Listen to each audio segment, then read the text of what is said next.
Welcome back to Growing Pains. Today we're talking about boundaries and control. I don't know why I'm finding this Why are you funny. laughing? I don't know. Boundaries and control. It could get juicy. I think that's why I'm laughing. Yeah, boundaries versus control. I think a lot in relationships, especially romantic ones, you do hear it thrown around a lot, like, oh, they're controlling, trying to control this, trying to control that, or the opposite end, we need to put boundaries in place. So, what actually is a boundary? How does it look like? And there is a fine line between a boundary and control. It depends on what perspective the person is coming from and the intention. Mm-hmm. So, for example, a boundary could be, I don't want you speaking to other women, Ooh, okay. but that can be taken as control. Okay. So what is underneath that? Why wouldn't you want your partner to speak to other women? Is it an insecurity on your side?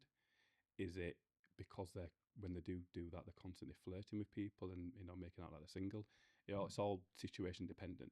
But I think a lot of people get it confused between something being a boundary and something being very controlling. Mm. I would say a huge part of that then is communication, because you can put that boundary in without it seeming controlling. But then that's also your responsibility to understand, are you trying to control something Yeah. by putting the boundary in? Yes. And if you're trying to control it, that means you actually have lack of control in that area And lack of trust. and lack of trust. Yeah. Yeah. So the boundary or the controlling is the catalyst, but what's underneath that? Mm-hmm. If you get to the root of what the issue is, then there's no need to put, or there's no need for it to seem like it's control. Yeah. So what kind of boundaries have you struggled with in the past? Because you said you had some examples. You said where it came across like controlling, but it wasn't, Yeah. So relationship wise. yes. So an easiest one to think about is from a guy's perspective. A guy goes on a night out, and the partner may be messaging him. When you're coming home, are you due back? And I've had that for myself. I've been like, oh, can I go out with my mates? And it's been like, oh yeah, okay. Then after an hour, I'm getting a message saying, when are you coming home? And I'm like, well, why have you let me go out if you're just going to message me all the time so I'm not present on my night out and I'll have to be present with you? You might as well have said, I don't want you going out, and dealt with the issue there and then. So then when I do get back from the night out, it turns into an argument. It's like, well, don't let me go then. Well, I'm going to let you go if that's controlling. But then while I'm out, you're still trying to control me because Yeah. you keep messaging me and not letting me be present on that night out. That sort of That's makes sense. So makes I struggled with that for a while, and I was like, well, which one is it? Is it a boundary or is it control? But to me, that's the control. Whereas the boundary, if I've spoken beforehand saying, look, I don't like you going out because of these reasons, or I want to spend time with you, I guess that's when you can create a boundary. So no one's disrespected, everyone feels heard, everyone feels seen. But Do you then think it's a boundary that needs to be found between two people? Or is it just that two people individually need to be responsible for their own boundaries? Because what you're saying is, like, for example, you said, let me go out or let me be present. yeah, But if you were putting your own boundary in, mm-hmm. that wouldn't have happened. Yeah. So it starts with a discussion prior to going out. But then isn't that your boundary individually to let someone be interfering with where you're at? Like if you're out and about and you want to be present, Mm-hmm. your boundary should be that you don't allow that in. Oh, 100%. But then I think that's rude. So if we're together and I go out and you're messaging me, for me to look at your message and just put it down because I'm out, What's wrong with that? well, that's not a boundary. I think that's just being rude. Interesting. But if Okay. I'd have spoke to you beforehand, like, when I'm out with my friends, I don't like interacting with you because I'm with my friends, that's a boundary. So it's communication. It's communication, yeah. So the act isn't the issue then. No, it's what's underneath the act. Mm. So I think a lot of that can be eradicated just through communication. So, we speak about the retreat we're going to do, the conscious communication. That's exactly what we're talking about. Being able to express yourself to your partner without them getting offended, and for it to work with both parties. Yeah. Yeah. But I think also within boundaries, it's understanding that you will get offended. But how can you hold that? Because if you're putting a boundary in, or if you're in a relationship and you have to put a boundary in with your partner and it's going to piss them off, Mm-hmm. are you then going to curb your boundaries so that they aren't pissed off? Because I think that's where a I lot of think a lot of relationships people get stuck. do, yeah. So if I lower my boundaries, I'm essentially, I know it's a bit deep, but I'm lowering my self worth because I'm Yeah. putting up with something that I don't want to happen. Yeah. So I'm basically settling into a situation or relationship on the hope that it's going to get better. So my boundaries are always going to be down here because I want something to work. Whereas at some point I need to stand on my business and be like, no, actually, this is a firm boundary for me. I do not like this. If that means we're not going to be together, then that's okay. But that's a boundary I need to stick to. What do you think then stops people putting boundaries in? The fear of losing the other person, The loss, the the loneliness. loss, yeah, Yeah. because they think they're going to kick off about it and they'll end up leaving him. And it's like, well, if that's a firm boundary you believe in, stick to that integrity. I think a lot of people aren't integral, which is why the world is the way it is, because our opinion and our mood changes so often. You must have one belief system and one thing that you want to stick with, and that's the integrity. Stay on that integrity if that's what you firmly believe. Yeah. And even if you're wrong, you're wrong. But at least you stood by what you thought you believed in at that time. Because Yeah. at that time, that is your truth. Yeah. Yeah. Because when you're talking about integrity, it's self-respect, essentially, is what it is. Because boundaries have got this, whether it's work, relationships, whatever, have got this real rap for it having to be like a strategy or something you put in place. Yeah. But actually, if you have enough self-respect, enough self-love, enough whatever it is that you value within yourself, and you understand from what place your behaviors are coming from, the boundaries will just happen naturally. It will be a calm, like, no, this doesn't work for me, rather than a resentful, this has happened to me too many times, and now Yeah. I have to put a boundary in place because you're taking the piss, Yeah. Like, which is where people get stuck.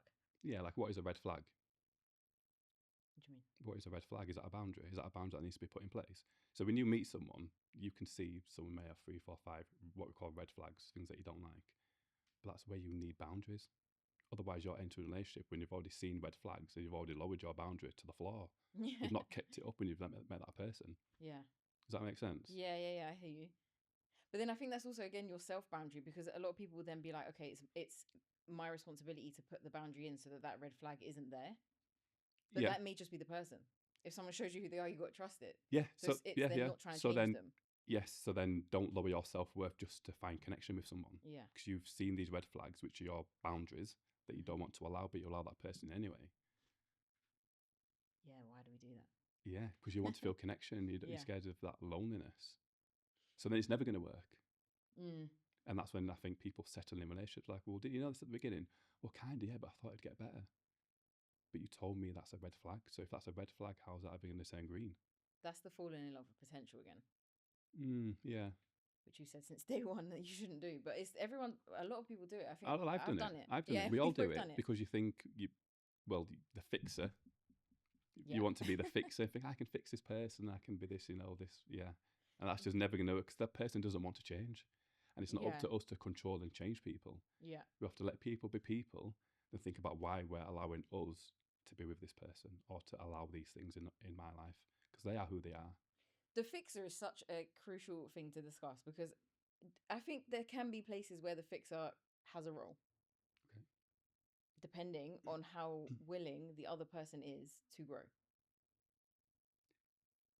Yeah.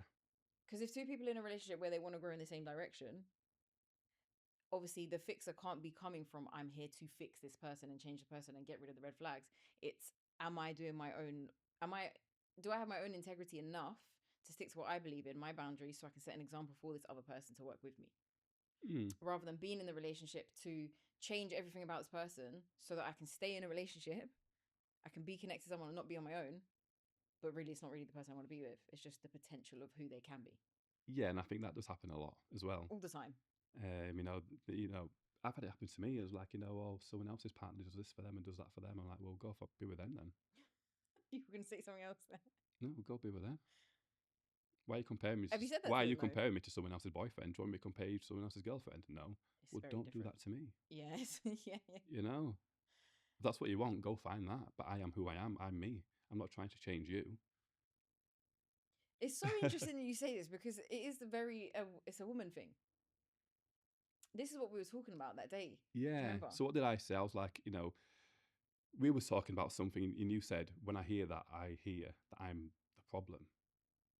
And Yeah. I said, no. I said, you're not the problem. You have a problem. Yeah. And as a guy, we're fixers.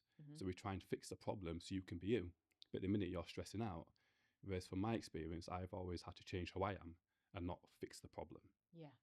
So my ex-partners would be like, oh, you need to change into this and do this, this and this. And it's like, well, no, because to me, that's not a problem. Yeah. You know? So the man's looking at it from the perspective of what can we change externally so you feel better. And you can just be you. And be you. And the woman's looking at it, usually, this is generally speaking, Yeah. wounded is what we're talking from, like Yes. that perspective. The woman is thinking, you've got a problem, forget the external. Yeah. You need to change. You need to change. You're the problem. Yeah. Not these things you're talking about. It's you that's the issue. And there is a balance with that, because there are times where the man may be the problem, but there's times where the woman may be the problem. So Yeah. like, you're obviously, we know you're the root of everything you experience, right? So at some point it will come back down to, what are you doing to create this issue? Hmm. But there is a real big miscommunication in relationships in that sense, because, which I think is a boundary.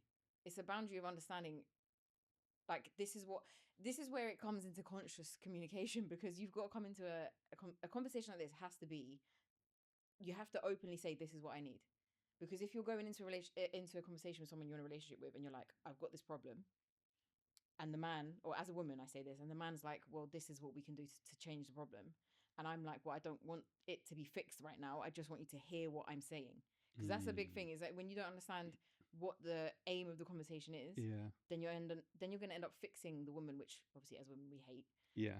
and But, vice versa. and that's just sort of in a guy's nature. You know, if a woman comes to me with a problem, it's like, right, well, I know what I can do. You know, Yeah. I can get a strategy. I've got the logic behind it. I've got the drive.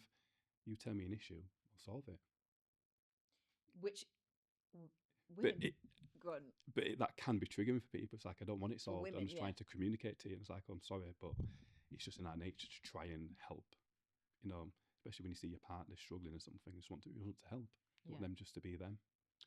So we will find solutions and things, but yeah, it's not always warranted, Yeah. and it's not always up to us either. You know, just because we're good at fixing and problem solving, it's not always up to us to do that. So why is that your approach? It's just, I guess, innate nature. It's in the nature of being a guy. Interesting. So I actually don't know as a woman why our solution is change the man and not the external. I actually no, I do know. I think it's because it comes from the lack of, because when we're trying to change the man, what we're trying to really do is make the man be the kind of man we want to be with, right? Obviously. But that's because we haven't seen it before. So we don't know, if we haven't found a man who's already it. You think you can just change someone to be that? I don't even know if we fully believe we Yeah, can change but people. then But isn't that control? yeah, it is control. It's So control. this is where guys will have to have a boundary. Like, I don't want to change into that. This is where it gets confusing, because you'll have men continuously tell you they want to. Yes. So I think we've may have spoken similar about this before. We want to, but we don't know how to. We don't have the emotional depth. Yeah. So prior to all this going on, you need to make sure the partner you're connecting with has the emotional depth that you need, Yeah. because that doesn't just come with time. That comes with personal self-work and experience. So I'm 37. I've only got to this emotional depth by going through my experiences and working on myself. Mm. No one's sat me down and had to change me. I've had to want to do it for myself. Yeah. And want to be better for myself. And then they can attract someone else that wants that. Mm. But at no point can you be with someone and then make them change. I just don't think it'll happen because they don't want to change. That's such a key thing you just said, that emotional depth does not come with time. It, It comes I, with intention. I've said for the longest, even since a teen, you know, this will come. It'll come. And it just never did come No. until a couple of years ago when I started physically sitting down and doing the work. You've got to make it happen. Yeah, it just doesn't come, especially for men. It's impossible. That's like being in a relationship and hoping that it will improve off the same strategies you've been putting in from the beginning. Just Yeah, at some point it will come. At some point the emotional depth will be there. At some point we'll understand each other's needs more. yeah, And obviously that comes with like your conversations you'll have, like when you argue or whatever, you'll understand each other's needs more. But if you're looking for an emotional depth that isn't there, it won't be there unless you make it happen. yeah. And what does that look like? Understanding your own emotions first. It's on your own needs, yeah. Yeah. And that comes to, again, back to kind of finding a partner. You know, until I fully know myself and what I need, I don't know what sort of partner I need and want to attract. And then you So end up attracting a partner based on needs that you realize are not in alignment based on with your where you want to be. subconscious wounds, yeah, Yeah. that's what you I'm attract talking on. from some real experience. Yeah, right not now. yeah, it's not your current needs; it's your emotional wounds that are subconscious. It's worked because you, first of all, you didn't know your needs. Yeah. You were used to parenting, or obviously in my case, a dad who created a certain level of relationship with my mum, which I then copied. Or it's not that I copied, it's either I then tried to fill the gaps of what I didn't see were happening. So Yeah. I thought I would find, like, my dad's really aggressive. I thought I'd find somebody who I didn't want aggression at all. Yeah. Polar Which then opposite. became the pendulum swings the other way, where it's like compliant to everything, and it's Yeah, like, where's the yeah, fucking middle? yeah. But and this is not to badmouth anyone, but this is just, it's understanding from what place you're creating your relationships from.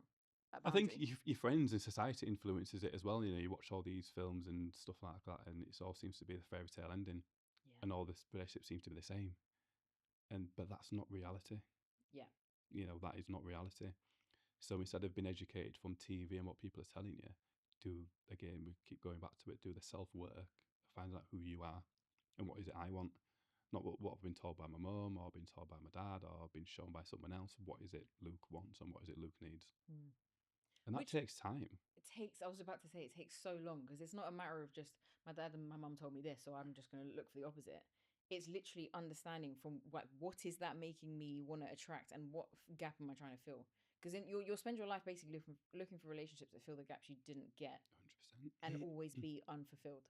You know, 35 years been on this planet and only just found out 2 years ago that I'm autistic. So that's massively going to impact relationships. So I've had to change my way of thinking about what I want from a partner and how I want to receive that, you know, and how I can give love and affection. But up until 2 years ago, I just thought, oh, it's just how it is. Yeah. So self discovery is so important to get what you want, Yeah. and no one else can give you that apart from yourself. Yeah. Because how can you meet the need of something that you don't even know is there? Yeah, I even spoke about this the other day. I think we may have said it today already. You can only love someone to the emotional depth of what you love yourself. And if mine was 10%, then I can't give that love and give that affection. Mm. You know, I mentioned before, people say to me, I want you to be more affectionate, you know, show me more love. And it's like, I physically can't do that. But I never knew why I physically couldn't. Like, I physically couldn't get my arms up and hug them and kiss them and show them more affection. It just wasn't in me. That's because I didn't have the depth. Yeah. But it makes so much sense now. That's interesting though, because it's your own self love that you have is, how do I put this into words? Basically, your boundaries is your self love. Yes. Self So worth. your self worth, yeah. And without, it's a play. It's a constant backwards and forwards with boundaries, because because that in itself would have been okay. That problem wouldn't have been a problem if you understood your own Mm-hmm. inner world. Does that make sense? 100%. Yeah. Yeah. Yeah, yeah. I mean, So I know that. it's not like, boundaries are never the breaking of the boundary is never the issue, I think, is what I'm trying to say. It's understanding from what place you want that action to be Yeah. done from. Yeah. Yeah. Am I making sense? I think so, yeah. So if I'd have known who I was, well, yeah. If you know who you are, then you can put boundaries in place, knowing what you want and don't want. Yeah. It's not coming from a place of wound. It's coming from a place of, this is me. Yeah. Does that make sense? Yeah, yeah, yeah. It's me, and this is who I am, and I'm sure in it. Because it's boundaries are only an issue when you can't, or even control becomes an issue when you're not clear on what the fuck you're saying. Because you can easily come into something and be like, "This is my boundary today." Tomorrow something else happens because you have a different emotion, and you haven't got a hold of your emotion. Mm. Your boundary changes. Communication's all over the place. Yeah. And then where's the foundation? Yeah. So what's underneath that? Again, I think that goes back to sort of fear of loss. Yeah. You know, I think in relationships you get to the point where you literally don't want to be alone, so you do anything in your power to keep that person. Yes. Again, lower the boundaries, control the situations, gaslight, lie, all that sort of stuff then comes into it, and it can become quite toxic, all because you didn't know who you were and what you wanted. Yeah. Which I also, just as you're saying that, I feel like there's a crossover of understanding whether you need someone or you want someone. Ooh.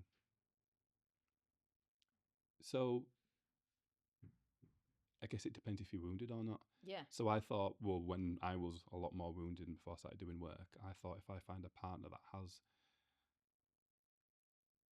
what's the word? That has characteristics that I lack, Oh yeah. that becomes a union in a relationship. So if I'm good at A, B, C, D, E, F, G, and they're good at all the rest of the alphabet, come together, you've got the whole alphabet boxed off. Yeah. And that's a partnership, is it not? It goes back and forth. You share, it's a partnership. But it's like, well, even when you do have that and the other person has what you lack, you still lack that within you, so you'll never be complete. Yeah. So you're just filling gaps. Yeah, and it feels alien. So it's like at some point you have to go away and fill that void in yourself. No one can fill that void for you. And if it is, it's temporary. It's just a dopamine hit. Mm-hmm. It's fleeting. It's not going to last Yeah. because it's how you feel deep down. or it will last until you realize it. That's what I've seen. Things can last for as long as you're unaware of it. Because if you're unaware of the fact that I'm filling gaps, then great, that fills my gap, and that's all I need to do right now. But if I'm then aware that there's so much more available, or that there's more love to be had, or more ascension in the relationship, let's say, then how can you stay then in something that was filling a gap and now isn't? Essentially, we're saying it's not enough. Yeah, and I think that's okay because I've grown apart from a partner before. People do grow It apart. happens. People want different things in life, and people have different realizations, and it's okay to grow apart and to leave people behind. That's a part of life. I just think, yeah, yeah, and I think that, yeah, and Go on. I think the people that don't are settling Yeah, because I change every 3-4 years. that changes every fucking day at this So point. this is it. So if your partner's not changing with you, then someone's going to be outgrown and someone's going to be left behind. Yeah, which you see a lot in what we do as well. Like it's the question of, you ask this all the time, like, why the fuck are you still there? Yeah. It's asking yourself why, and that is because there is not enough integrity, enough love, enough self-respect to change it. Mm. Because if you loved yourself so fucking much, you would not stay in something that is not for You you. wouldn't settle for less, would you? You just wouldn't settle And for that's less. not just relationships, that's jobs. Everything. That's everything. Literally everything. Everything, yeah. But then it's also like your your level of wanting to, that take obviously it takes a lot of courage to then step away from, because there's a lot of, depending on how long you've been in something that isn't for you, there's going to be a lot that has to fucking change. Yeah.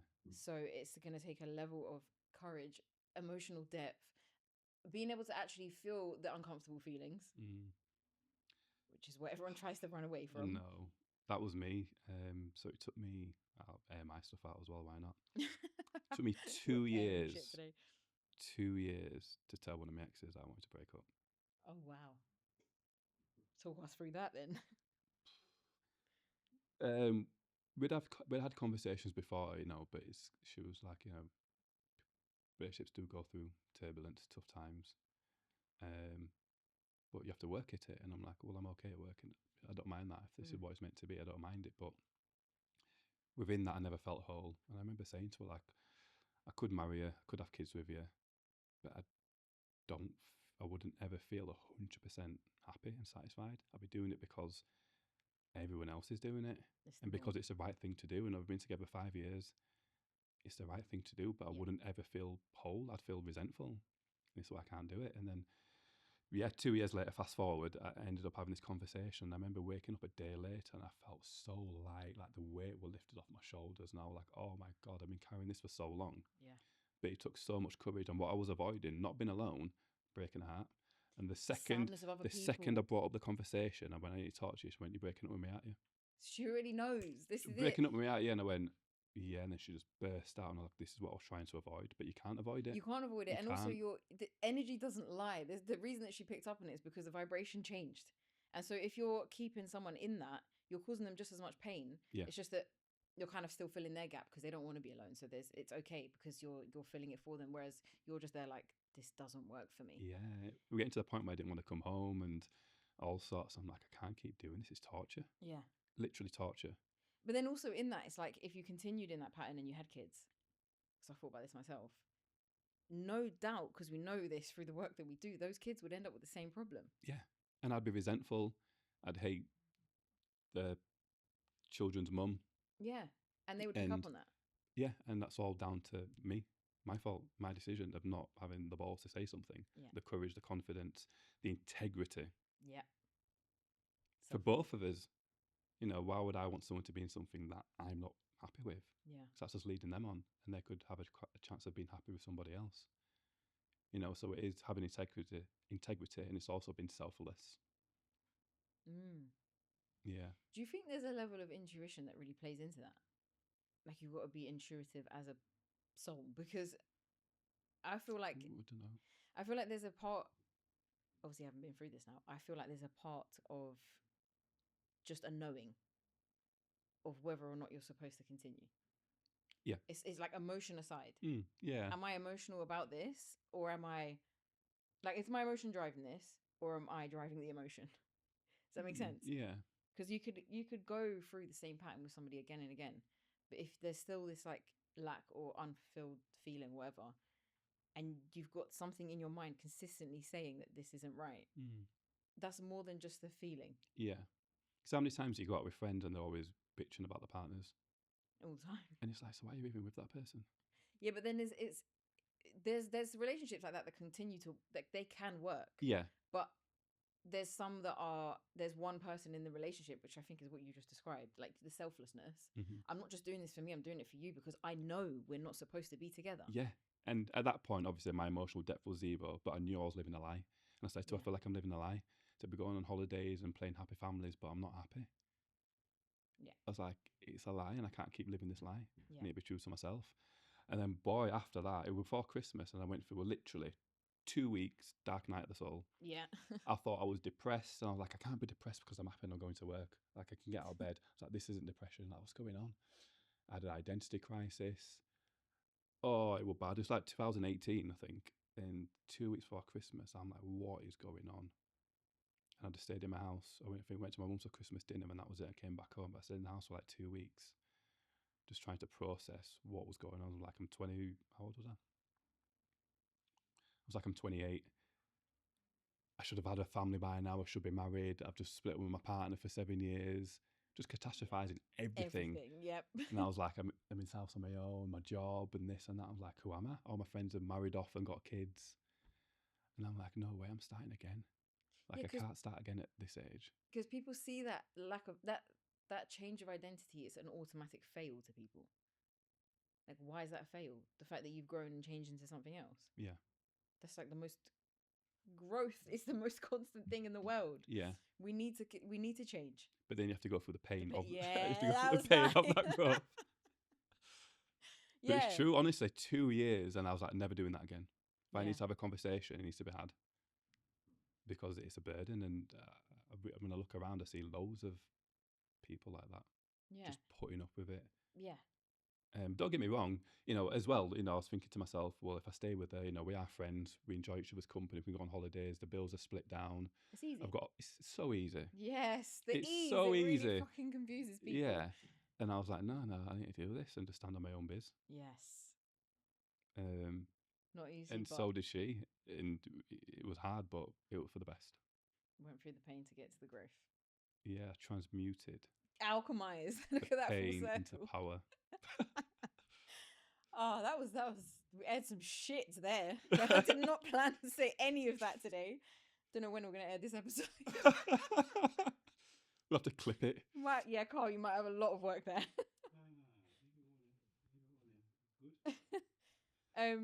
Okay, cool.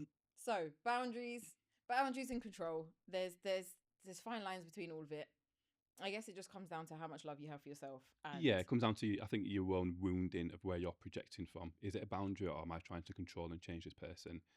If I'm trying to change this person, it's control. yes. Because just be conscious going into a situation, because anyone can see red flags. We just choose not to see them. And red tends to be some people's favourite colour. It wasn't mine at some point. So it's like, I can see red flags, so when it explodes, how can I be surprised? Because I knew this person was like that. And I think it's just a question of am I changing them or am I changing me? So if I'm trying to change someone, it's control. If I'm trying to not change me but understand me and why I want this to be done, this change to happen, whatever, then that can come from a place of a boundary because I can communicate what it is that's not working for me, rather than saying that coming into a conversation with your partner and saying you're doing this and you need to change something, versus what you do makes me feel X, Y, and Z. I can take responsibility for that. And fuck this off. is where we can or, work. Yeah. Yeah, exactly. Do something about it. Or we can speak about it. Exactly. Yeah, I like that. That was summed up in no time there. Yeah. Yeah. That's the takeaway. And what is the takeaway? I said that's the takeaway. Oh, is that the takeaway? We're done? I think that's a great takeaway. Let's do it. That was a good convo, actually. Can move on to a nice little item with that, though. Have you got your random item? I do have a random item. Bring a random item section. I'm going to butcher this as well. So. You're going to butcher it? Yeah. It's very nice. Do you know what this is? Matches my bracelet. Do you know what this is? You told me it's like a form of a rosary type of thing, but it's not. Yeah, it's a mandala bead, essentially. And this one has 111 beads on it. Someone's going to shout at me. There is beads with 113 on, Okay. and there's some with 111. I think this is right. The ones with 113 on, there's a bead for essentially like God, consciousness, and yourself. The other ones with 111 on is just, I think, the extra bead for God. So what these are for anyway is you're not meant to spend longer than the time it takes to count through these beads thinking about any specific subject. And if you do spend longer than that time, then you're overthinking. Ooh. So a lot of people do overthink and do overprocess everything, catastrophize everything. So what you're meant to do is just walk around, think about one topic. By the time you get to the end of the other bead, you should have come to a solution. So one bead at a time per problem, you mean? No, so let's go through. I'm thinking about a problem, about Oh, by the time you a get to the growing end of pain. the. Oh wow. Like, what should I do about this issue? Then you can literally just go through each bead individually, 111, until you get to the end. And by the time you get to the end, you should have a solution. Great. Tool for you Otherwise, you're overthinkers. spending too long thinking about a subject. So, all you ADHDers, get yourself a bead and stop overthinking things. What But if you it just helps to slow you down. What if you just take really long to go through bead to bead? So you just choose to keep over processing. Yeah, I don't think you'll show up to your work next day then. But that's essentially what they're for, and they look nice as well. But this is one of the first ones that I got. I just like the look of it, and then someone was breaking it down actually what they mean and what they're for. Love it. No, so that's nice. That my friend Shannon, I think I asked her a couple of months ago, what's the difference between 111 and 113 beads, and she explained it, but I've just butchered it. So Oh, Shannon. yeah, ask Shannon basically. Love it. So yeah, I just keep this in my car. I feel like I'm a taxi driver from Hare Hills. They used to have beads. You remember the beaded seats? Carl, you remember? Them beaded seats that taxi drivers used to have, incense burning, like you're in flipping Karachi. Reminds me of that, but going back to my roots. Funny. Um, Great item. that's one item. Fantastic. By the way, did you bring your divine masculine cards? Why would you ask me that when we're at the podcast? Because I'm asking if you brought them because they're your responsibility. Next episode. Well, the idea was to carry on from that and bring my women cards. Well, I did the one last time anyway, so you can do that today. Yeah, but the point is that at the end of every episode, we're going to pull one for the men, one for the women. Yeah. Next time we'll do that. Yeah. But today we're going to pull one for the women because women didn't get one last time, but you can shuffle as usual. Thanks. Let's see what the women need to know. Not to change the man. Huh? Not to change Not the man. to change the man. Yeah, men don't change women and women don't change men. That's the answer. Yeah. Change yourself. Let people be. Everyone's got their own struggles and journey. Indeedy. So what do the women need to know? Do you want to read? No. No. Your turn. This one came out straight away. Quest, Fire Horse. Do you want to go show that to the camera? Ooh. What number is it? 1. What is the year? Year of Ascension. What was it? Quest. Number 1. 102. Quest. Okay, Quest. Women. The quest is a directed journey with a distinct purpose or goal. A pot of gold, a home, the answer to a mystery, which is clear from the beginning, even if the precise trajectory of the journey doesn't always work out exactly the way it might have been planned. The hero's journey, as identified by the American mythologist, is primarily a quest narrative. Perhaps the most common kind of narrative in myth and folklore around the world, it typically requires the heroine to overcome a series of obstacles or pass a series of tests or achieve her heart's desire or to undergo a necessary transformation. It's always that we pull it for ourselves. Sometimes the heroine who sets out on a quest has more definite aim than to seek her fortune, and sometimes she might be cast out of her home rather than embarking on her journey voluntarily. But at some point soon after her departure, she'll learn of something that will transform her initial wanderings into a quest. If the shape of your journey looks as if it might be a quest, always be sure that you really want whatever it is that you're looking for, and also be careful that you haven't been sent on a false quest by someone else. Ooh. Be honest with yourself. Is your stated reason for setting out on your journey the real reason? Mm-hmm. That's relevant. That is very relevant. So I think that sort of goes back to knowing yourself and what you want, not what people may project onto you, society might do. I feel like that also links in with boundaries really well. Yeah. Because, Knowing yourself. Yeah. Yeah. Know yourself. Love yourself. Yeah. And don't Don't let anyone else settle. take you on a different quest. Yeah, don't settle. Yeah. Yeah. Yes. There we go. Hashtag alignment. Hashtag alignment and synchronicities. But yeah, that was an interesting one. Aired some shit. Thank you for tuning in. Thank you for growing with us. Always leave your comments. Some quests. Yeah, leave some quests. Some quests. Subscribe, comment, like, follow, share, all of the above. And join us at our retreat. Yeah. And tune into the bonus episode if you don't know what we're talking about, because you're going to want to be there to fix your growing pains. Thanks for tuning in. In a bit. Lovely jubbly.